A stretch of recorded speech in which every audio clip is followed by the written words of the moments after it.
take it a step further, and you could even say some of these hostages have Stockholm syndrome. I think that's an appropriate comparison. I think some of them don't realize that they have made friends with, or that they are essentially an accomplice, though they've been fooled to be an accomplice or whatever. All right, we're gonna tell y'all a little bit about where we're from. Here we go.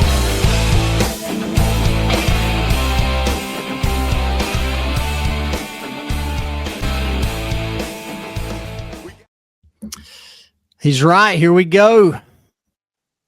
We are back. Episode 274. Back, baby. Yeah. It's been a couple of months since we've been together recording. We took a couple month hiatus here, took a summer break, mainly because I wanted to take as much time, and with Brody leaving, we were squeezing in as much of the family time as possible. So we got in a few more trips and a few more activities and all that good stuff. So I hope y'all enjoyed the break there. I feel older. Do I look older?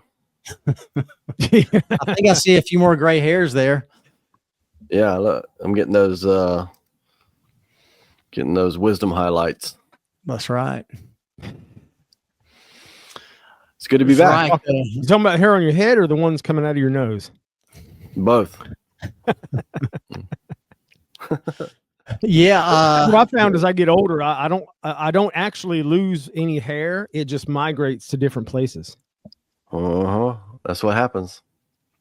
Yeah, man. Like I'll get a hair growing out of my ear, man. Like one day Megan was like, hold still, and just plucked the hair. I was like, ow, because it was literally growing from inside my ear. I'm like, what the heck is all that about? But be careful, might be a hair growing from inside my ear, man. That's weird. Might be a brain stem hanging out there. You better be careful snapping them off like that. I have to trim my eyebrows. Hey, y'all seen those old guys with their eyebrows that just go on forever? And I've told my wife, I said, do not let my eyebrows get like that. I don't care how old I am, but I had to keep these things trimmed up, man. I'll tell you real quick. So I have a unibrow naturally. Yeah, I've got a unibrow naturally. So, had one for a long time. Unibrow. Do what? See it. I want to see it, man. You should rock. You want to see it? All you got to do is pull up mission pictures and back. When I came home from my mission, my sisters got a hold of me and they said, all right, you're back from your mission. You're about to start dating and all this stuff. We got to get rid of that unibrow. Okay. We got to get rid of it. So they took me up to this salon or whatever. And, they sat me down in a chair and they waxed right here, right. Got rid of the unibrow. Yeah. And I did that a couple more times. And I said, forget going and waxing every time. I'm just going to shave it. So now I just keep it nice and shaved right there. So, and then I take my scissors and stuff to my eyebrows here. So there you go. What'd you say? So you ought to get it lasered and then it doesn't grow back. Yeah, it's good. Good thought. Good thought. We could do it. I think I could get a laser and we could probably work it out. We could do it on the show live. Oh my. I mean, how hard could it be? How hard could it be? Yeah. How many of y'all want to see us laser Jackson's forehead? Right. Yeah. A live episode. Nah. We'll keep that one kind of on the download there. Unless we're doing some charity funds raising or something. Hey, man, whatever it takes for clicks, man. There you go. All right. Well, hey, let's get this thing moving forward. Y'all be sure and like, subscribe, hit your notification bell, and be sure and share. Join our Facebook group page, and we have a Facebook page. Both of them, Saints in the South.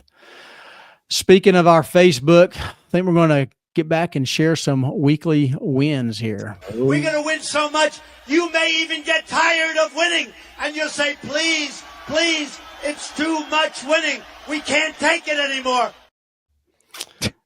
All right. Take it anymore. Can't take it anymore. All right. So we've got Rachel Harold and Jamie Stewart we're going to share today. Rachel says she started a new hobby, learning how to shoot a bow and arrow. Hashtag Awesome. self-care there. That's what I'm That's- talking about. That's He's good. actually my coworker. Yeah. Oh, really? Okay. Yeah. Very good. Yeah. Then we got Jamie Stewart, killed a doe, had not had a bow kill in a while. Awesome. Got There we go. lots of bow and arrows going on Yep. out there. Jamie, man. Yeah. Jamie's a good friend of mine too. Awesome. Known him for a long time, man. Good to see friends winning. Heck yeah. That's pretty cool Nice. there. We talking, do we know, or do you know, Kenny? Are we talking compound bows, I presume, or they going old school with the recurve, or the really old school with the longbow? No, I'm pretty sure Jamie's not using a longbow. Riding bareback with longbow. Yeah. There you go. Archery's it pretty old neat, school. though. Archery's You pretty what? neat, though. I mean, you see some of those people that are really good with it. I mean, they're shooting stuff out of the air that someone throws up, toss up in the air, and they can shoot it out with a bow and arrow. What's That's impressive to me is the female contortionists that do the archery with their feet. You ever Yeah. seen that? Man, that kind of stuff is That's crazy. Where they bend over It's like- backwards. yes. Yeah. Over backwards kind of Yeah, deal. they're doing a handstand and then they take the bow with their feet and they're like deadly Mhm. accurate. Like, how do you do that? Yeah, that's crazy. I don't know, man. It's insane, man. It's like I'm some kind of enjoying it. superhuman ability. I don't even understand it. Yeah, I never made it that far in this little piggy. I don't know what verse that is, but I never made it that far. Well, hey, I actually got one more thing to share here.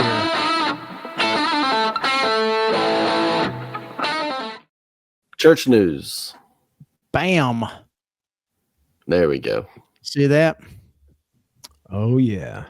So as of Monday, we finally got I guess maybe the final approved permit there. Jacksonville approves 27 million Mormon temple to be built in Mandarin. Wow. So that was as of this past Monday. But I got something even better for y'all. Check this out. It's one of the old ones. So here's the lot. Yeah, with the white fence. Yep. There's an old house back there. It's about 6.5 acres. There's a pond that lived this back over there in the back right corner. Say it Little lives lake back there? so- What's that? Did you say the pond lives back there? Oh, yeah. I don't think I said lives, but I'm sure it It does. was. But I tell you what, man. So you see what it looks like now. Have y'all been to Yeah. this site? Have y'all driven by here? I used to. I have not. I used to live not far from there. I've been by that Okay. side a lot. Nice. It's gonna look a lot different. Look a lot Mhm. different. Yep. It's going to be gorgeous. It's going to be beautiful. Always Pretty exciting. is. Pretty exciting. It's a good thing they built it in Mandarin area. Then, if they were in the heart of Duval, it'd have to be graffitied and stuff, and Oh, broken windows. Ow. Just kidding. Just kidding. Well, y'all ready to jump into our topic of discussion here? Sure. man, let's talk about it. Okay. Let's do it. So the night or the day of Charlie Kirk's assassination, Kenny and I jumped on and we did a live episode, talking about, the events leading up to it, surrounding it, and kind of the, how everybody was feeling. And I've talked to a lot of people since, and I've seen it on social media and just talking to individuals. It just really affected them more than any other death, so to speak, in a way that maybe not anticipated. What are your thoughts on that? I think that's true. I think I would observe the same thing, but I'd want to turn it around and say, why? Why do you think that is? Why do you think it impacts them more than any other heretofore? What's different? Well, I think one of the things that Kenny and I talked about was the impact that he had on people's lives. So not just one or two people, but thousands and millions of individuals. And then obviously the way that he was assassinated, basically in a live setting, and that was video. I think that was videoed, right, and shared. Yeah.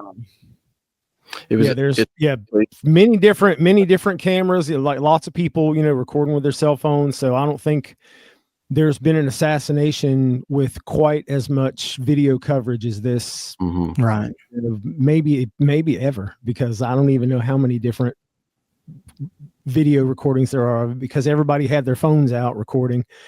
And not only was he murdered in front of a large group of people, in front of the world, essentially, but I mean, his wife and his young children too. And that's one of the most tragic parts to me. I think this is a good time to really pay attention to the way certain people are acting, because a lot of people are kind of showing their true colors right now. There's a lot of hatred, a lot of evil, a lot of just it's horrible, man. I've been seeing some people, like I commented on, the news story. There was an ABC news story about it, on Facebook, and I commented. I probably got 6 at least different, probably 100 or more people different, just saying the most vile, horrendous things you could possibly imagine. Just horrible. Yeah, like about Charlie Kirk, and about like celebrating, like that are happy that people talking about celebrating his death, and it's really been confusing for me to see that, because for a while I wondered if maybe it was maybe I was like, this can't be real people, this has got to be bots. Like maybe there's the DNC or some organization is pumping money into like just having thousands of bots just to try to defame Charlie Kirk and saying all these negative things. But I have interacted with several of them, and there were people, and I know some of them seem to be real people. Some of them, are questionable. They might be bots. Or just, I think the TikTok videos, the reels, the different stuff like that certainly shows real people who are celebrating his death. But the thing is, they have, when I ask people why, okay, so why would you say that? Why do you feel that way? Well, because he said that we should stone all gay people, or right. And stuff like that. And I'm like, okay, so I've watched many hours of his videos, like of full videos of his campus events, and I've never ever once seen him say anything even remotely hateful, like that at all. So I would, please share it with me, like please send me a clip. And I've done that. Many people I've been like, well, just if what you're saying is true, then I would like to see it, because I haven't seen it. I have not seen anything. I've not seen a single shred of evidence, unless it's something taken out. The only people take things out of context, and that's one thing I think might be a problem, is the left-wing media has tried really hard to defame Charlie Kirk. I think because he was so effective in what he was doing, that I think he posed a danger to the existing power structure. So they have a vested interest in defaming him and just making people believe that he was some kind of horrible, awful person. So, there have been clips, like the left-wing media has taken little bits and pieces of clips taken out of context to try to purposefully misrepresent things that he said. And it's the caricature. They build a caricature of him, and the people hate the caricature. That bubble, I guess, believe it, because they, we're so polarized now that we exist within our own little bubbles. Our social media algorithm shows us what we want to see. So the people on that side, that's all they're seeing. They're not seeing anything that would contradict the narrative, Sure. the prevailing narrative that's being pushed. I think a lot of people were really touched in two ways. One is I think a lot of people really didn't know much about him. So that I don't think they had a caricature in their head really of some evil person that some people, tribalism as it goes, had bought into this caricature of him, that he was some evil person, fascist, racist, bigot, whatever. And a lot of other people knew him as Christian, straight arrow, trying to help young people. And then I think a whole lot of people really just didn't have any idea at all. But I think seeing it, as you mentioned, it was videoed. It was essentially live. Right. It was happening real time, like within minutes. The videos are up and they're going worldwide, right? It wasn't like the old Zapruder film with JFK, grainy and, use your imagination. It was graphic. And I think that shocked a lot of people. And then I think a lot of people were shocked by the responses of a lot of people. I think having not known him, at the very least, it was someone speaking who was always just speaking, not calling for armed resistance or, even supporting, conflict of any way. It's just someone who spoke and they were killed for it. As a matter of fact, he was very much against conflict of any kind. Even his supporters, like I've seen a bunch of his videos where somebody comes up to the microphone, somebody who's some hardcore left-wing student, and they're saying some, they're screaming at Charlie about something, transgender ideology or something, and his group will start booing him or something, and he'll shut him down. He'll be like, no, stop. Yeah, show him. That's not what we do. Yeah. That's not what we do.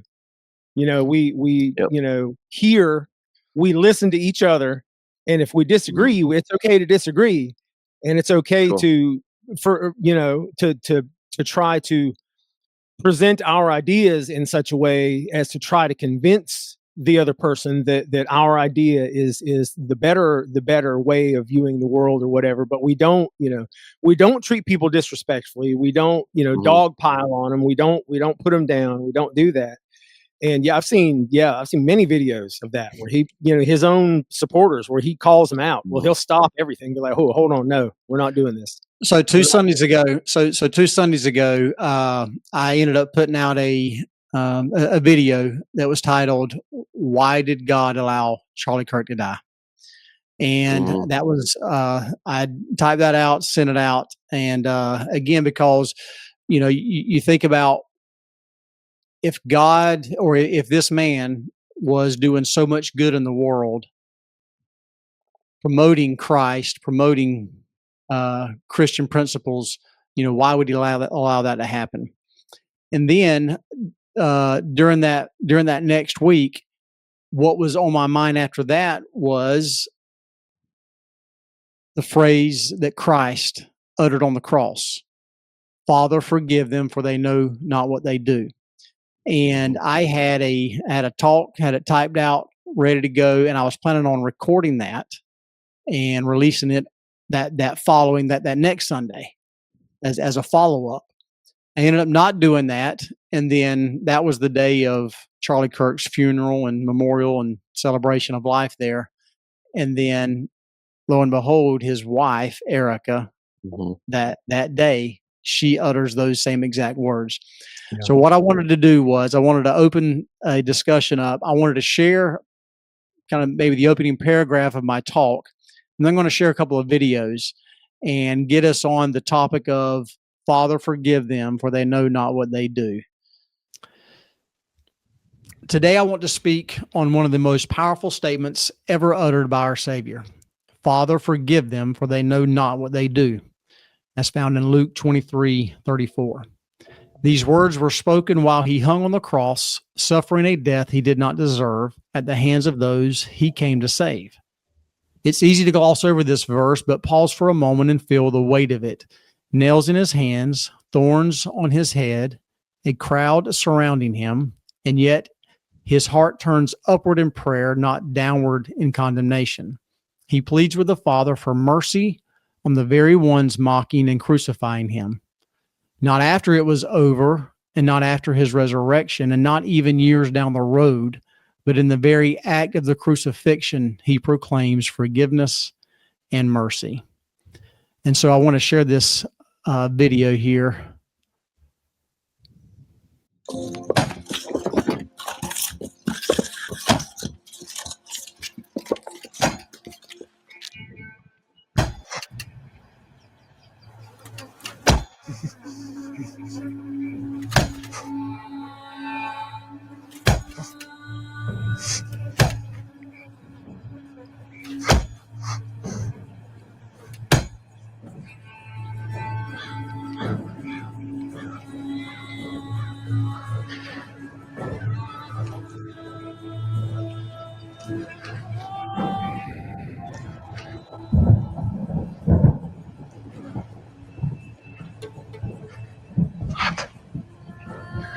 Forgive them, for they know not what they do.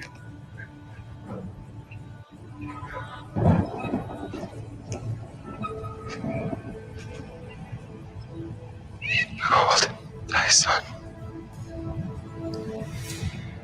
Behold thy mother. Father, into thy hands I commit my spirit.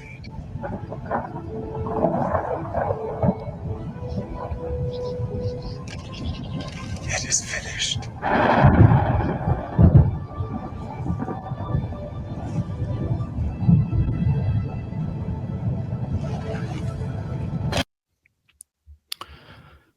So there we see the Savior, where he uttered those words, Father, forgive them, for they know not what they do. And then I want to share this other video here of Erika. My husband, Charlie, he wanted to save young men, just like the one who took his life.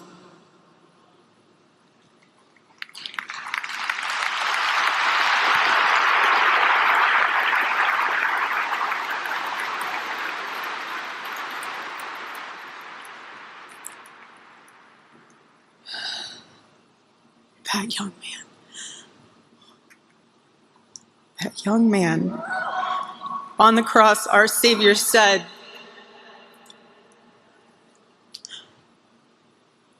Father, forgive them, for they not know what they do. That man, that young man, I forgive him.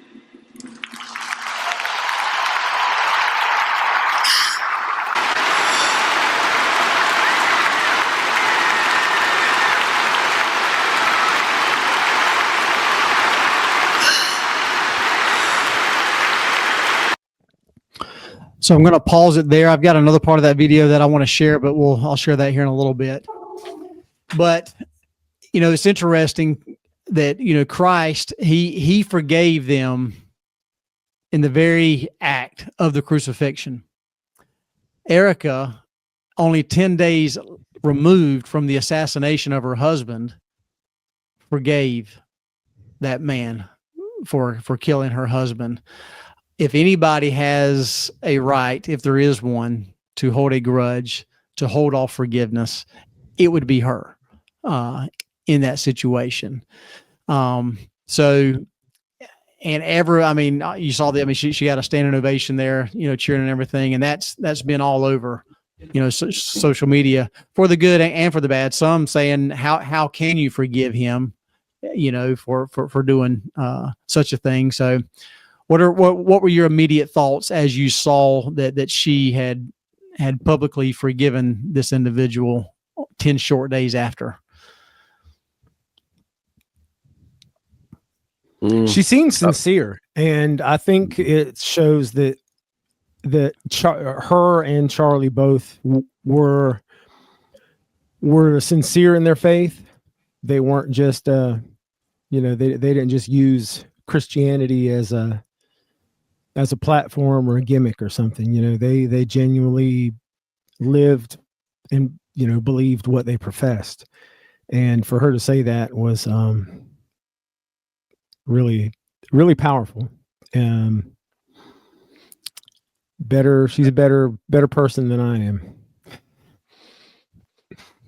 Yeah, I was a bit surprised. I mean, I didn't know, I didn't follow him or her or them, or I was of course familiar with Kirk and Turning Point and some of the debates and stuff he would have and interviews and stuff like that. So I'm not a stranger to it, but I wasn't expecting it. I mean, especially with how public it was, how young they are, how young their kids are.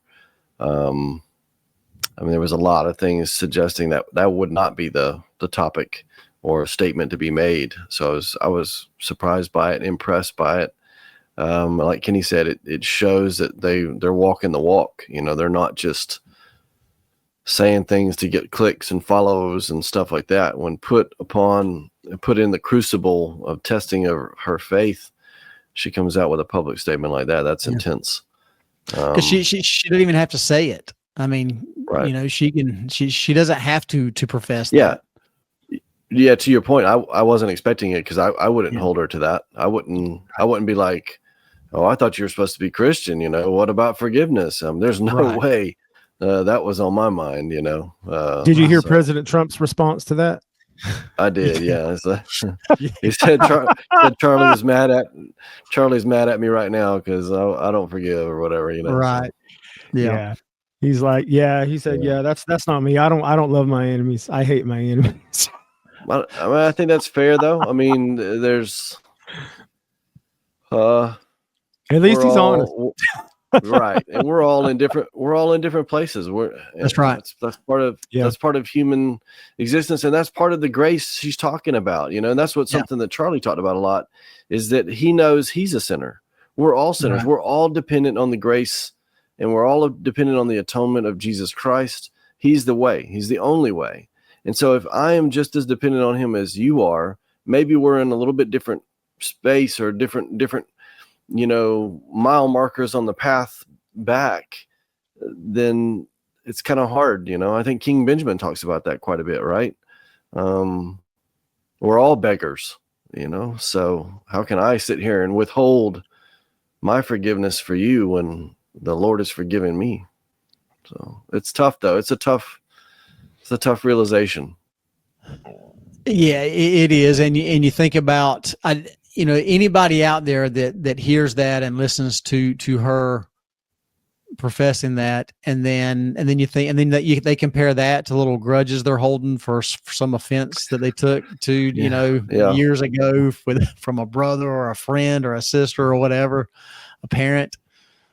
I said no whipped cream on my milkshake. That's right. That's right. Yeah. So let me finish playing just I got a couple more parts on this, but let me, he says why she does it. Mm-hmm.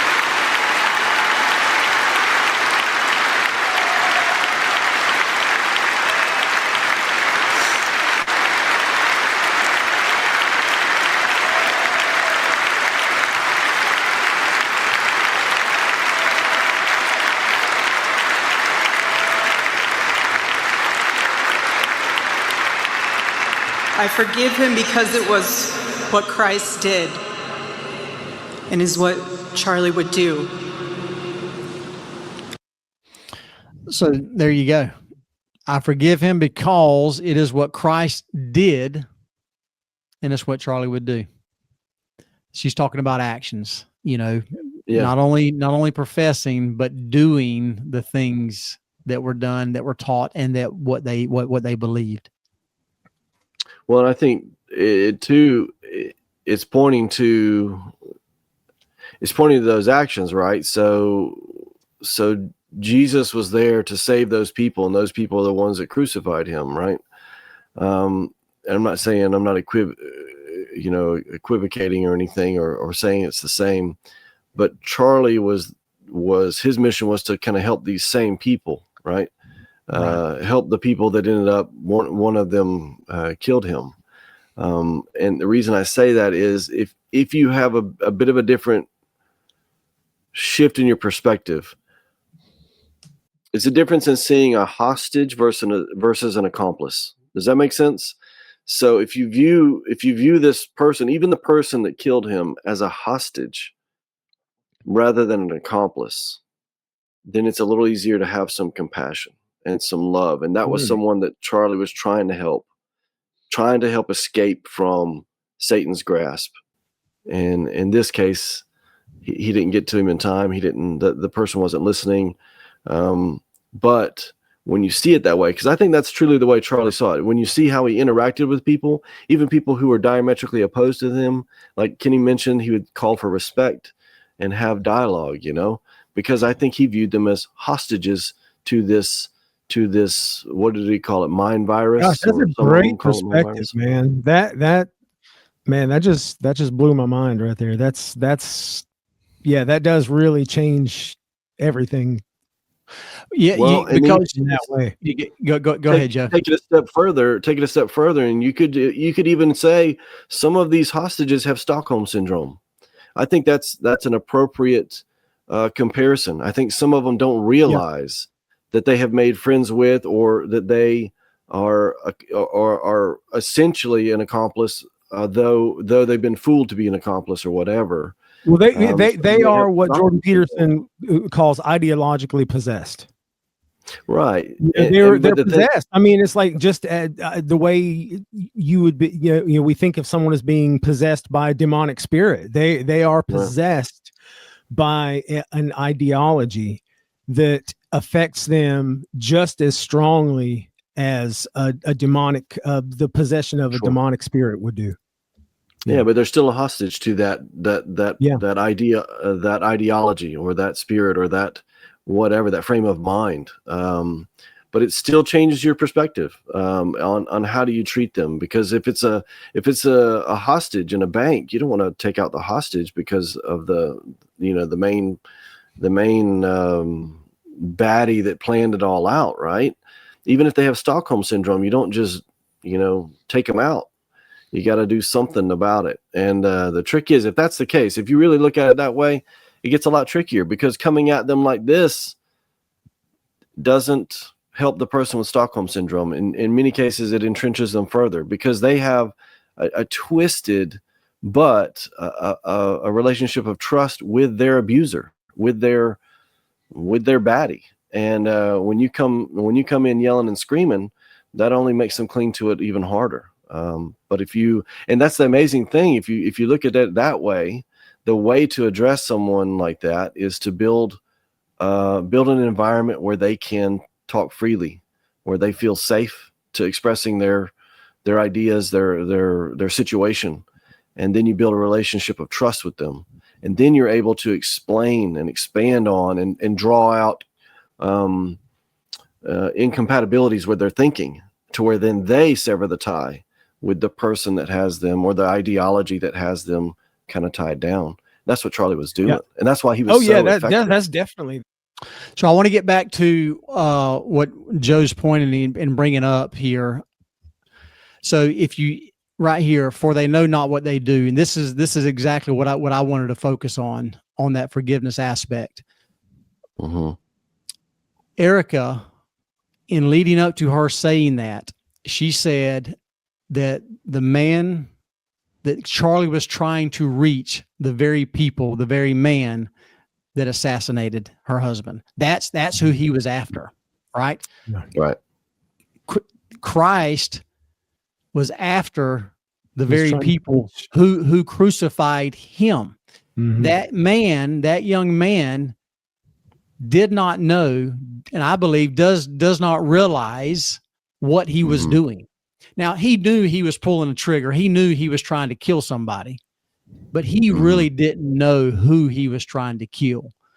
Because if he fully understood and grasped the principles, the love that Charlie had, and what he was trying to promote, that young man would not have done what he did.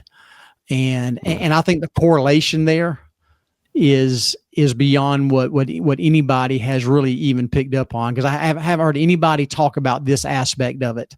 They don't know. They are so individuals become so indoctrinated on over these ideologies and this hate that, just like y'all have talked about, they are overcome by it, and they don't realize deep down what they're actually doing. So I think that's the big thing. If that's kind of cut into the, I guess, taking a shortcut there to say how or why or forgive them for they know not what they do, is because of and that's the way I would describe it, as viewing them as hostages, not as accomplices. Yeah. So then you can have some compassion there, because they don't understand that they're just being used in a bigger scheme by someone else or some other ideology, and they don't really understand what their actions are doing and who they're doing it to, in a fuller sense of the meaning there. But I will say, in a broader sense, I think some of the challenges we have with forgiveness, one is, and I say broader sense because you got the whole country right now at odds, right? So it's not just her forgiving this guy.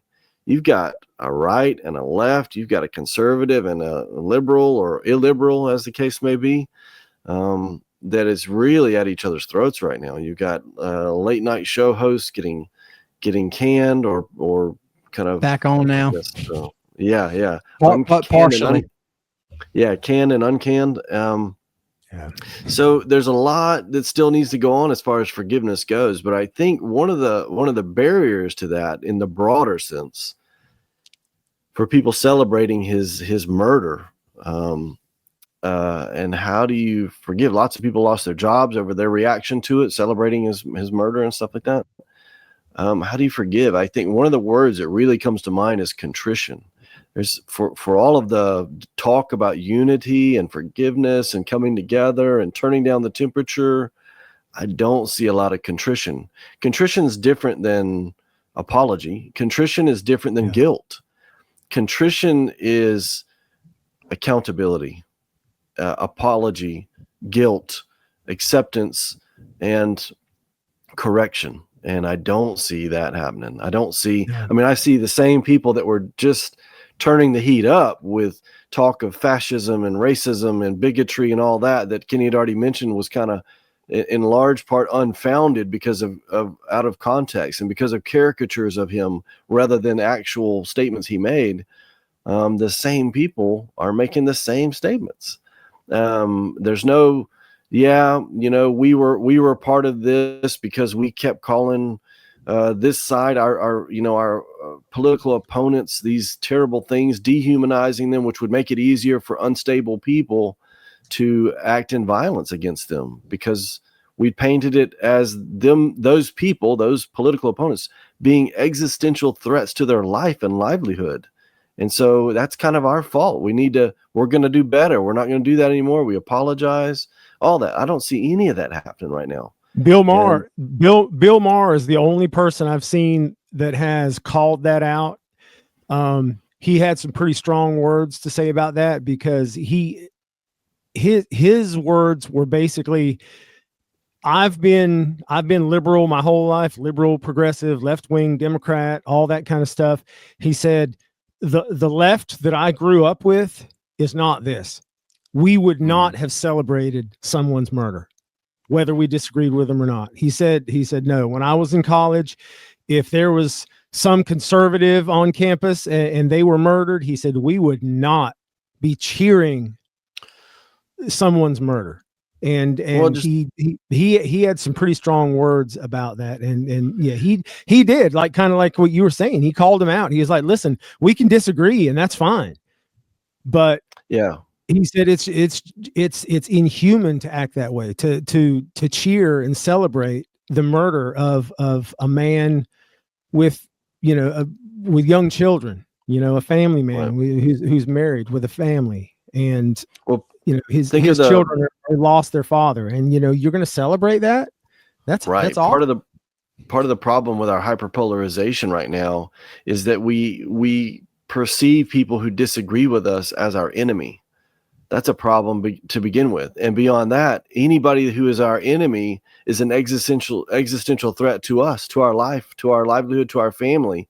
And so then you have to react in an equal manner. And that's just crazy. Just because someone disagrees with you, you're going to, defend yourself to the death against their words. That's a bad way for culture to go, for civilization to fall. And,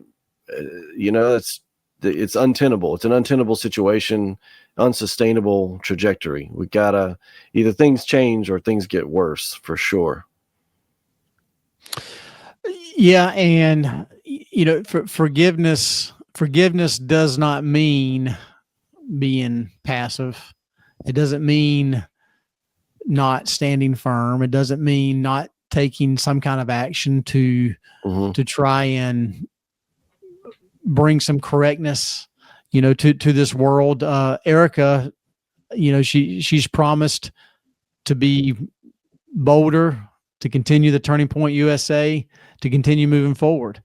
I'll share that last little bit of her clip right here, where she kind of talks about that. The answer to hate is not hate. The answer we know from the gospel is love, and always love. Love for our enemies and love for those who persecute us. And obviously you've got to share, be as loving as possible.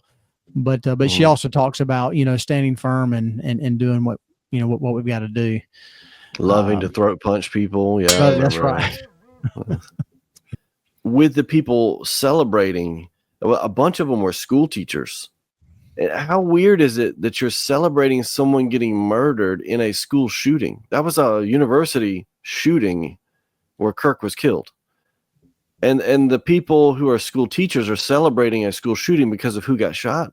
The people who are advocating for stricter gun laws are celebrating a gun death. Like, that's weird.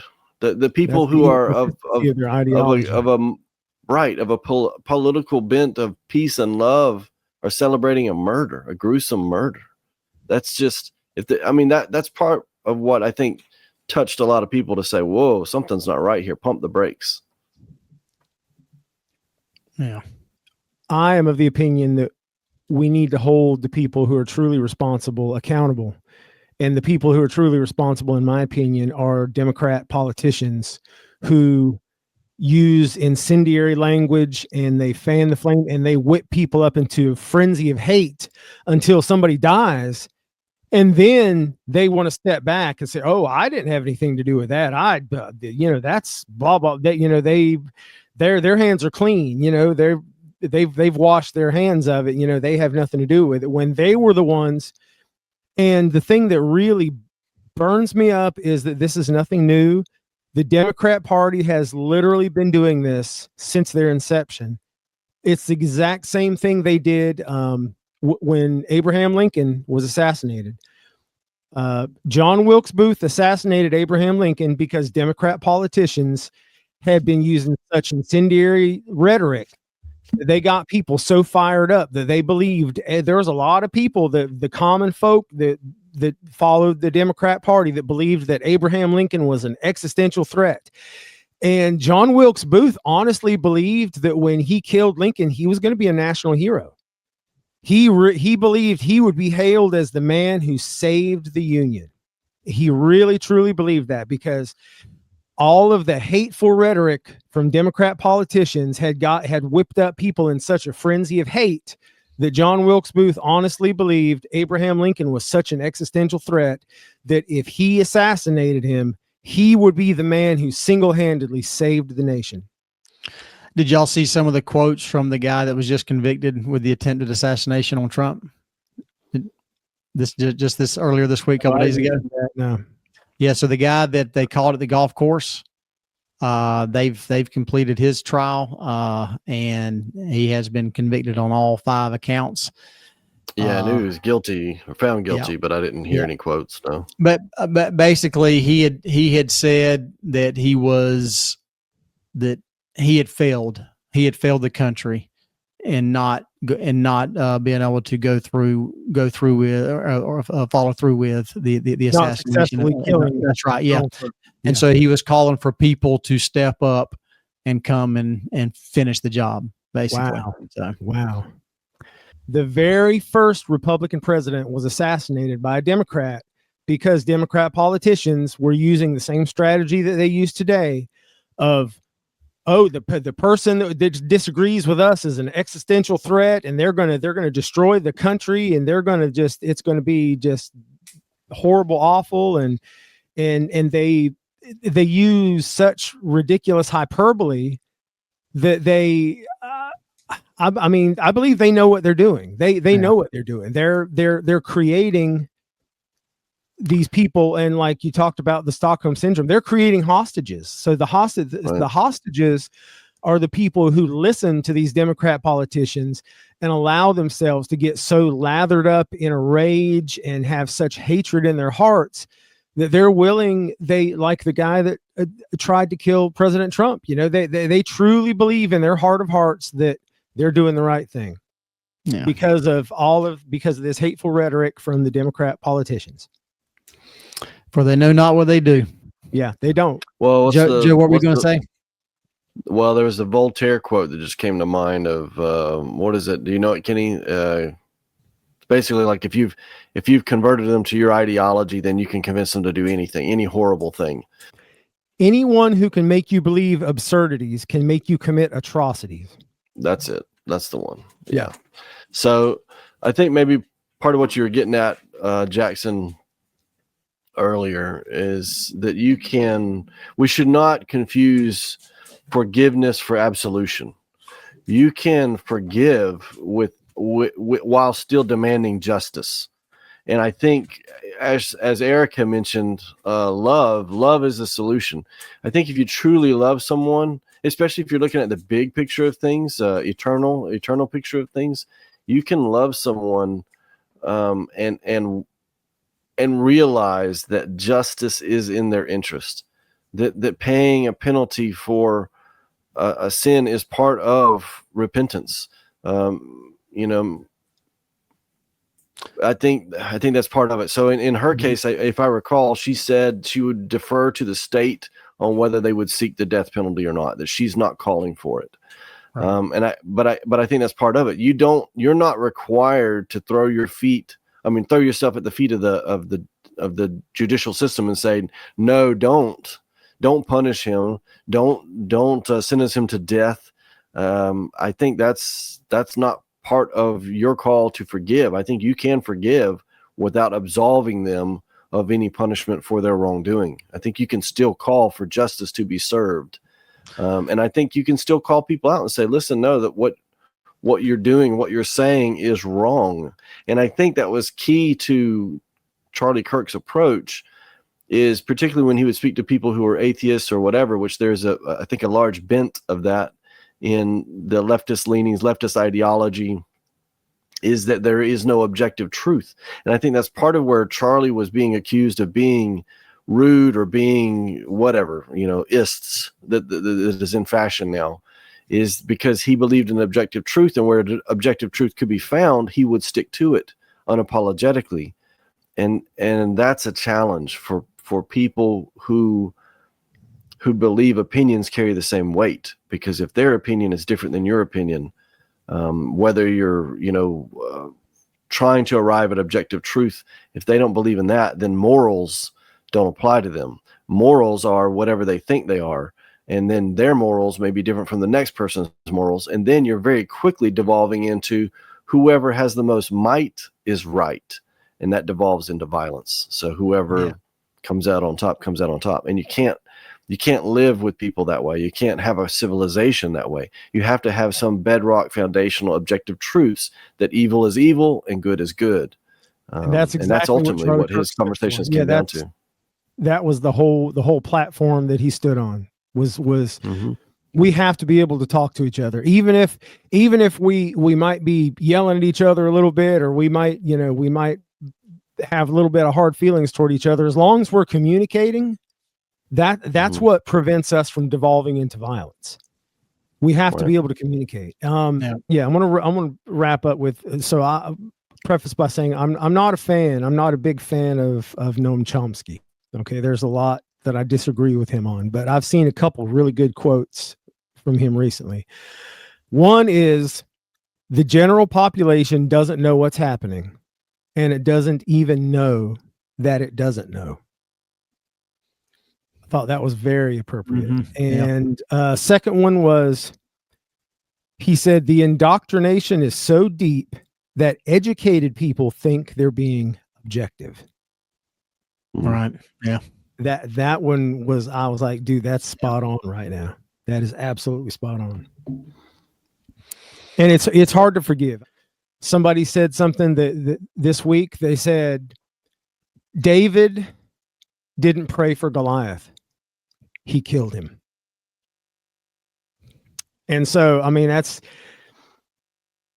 I don't know. I have a hard time. I struggle with the forgiveness, because I feel like we're getting those of us who are on the forgiving side are perceived as weak by them. And so they feel like they can keep steamrolling over us, and they can keep pushing their toxic cultural agendas. And Charlie, and that's another thing about Charlie Kirk's murder, is it wasn't just the murder of a person. That was a message. That was a message to all of mainstream. Sit down and shut America. up. Sit down and shut up. Shut up. Sit down. Shut up. Don't be speaking your mind. If you don't agree with the prevailing narrative that's being pushed, you just sit down and shut up. Yeah. Or else you're going to end up like this guy. So that was a message. Yeah. So Kenny, my last thought goes right and kind of really flows from what you're talking about, that I hope will maybe bring you some comfort, and then we'll let Joe have the final thought here. So this comes from, again, my talk that I had prepared, that I did not end up not sharing. But I say, but forgiveness does not mean ignoring evil and pretending it doesn't matter. Scripture is clear that justice belongs to God alone. Romans 12:19 says, dearly beloved, avenge not yourselves, but rather give place unto wrath, for it is written, vengeance is mine. I will repay, saith the Lord. This echoes Deuteronomy 32:35. To me belongeth vengeance and recompense. Their foot shall slide in due time. In other words, our call is to release the wrong into God's hands. When we forgive, we are saying, Lord, you are the righteous judge. I will not carry bitterness. I will not seek revenge. I will trust you to set things right in your time. So we can ask for justice and expect the justice to be handled in an earthly setting with the judicial system and everything, and hope that it all goes the way it's supposed to go, and not seek and have a vengeance. What's the word of what would be the right word for that? Not have a vengeful heart. Yeah. In that, or for individuals that have wronged us or wronged others that we know and love. So,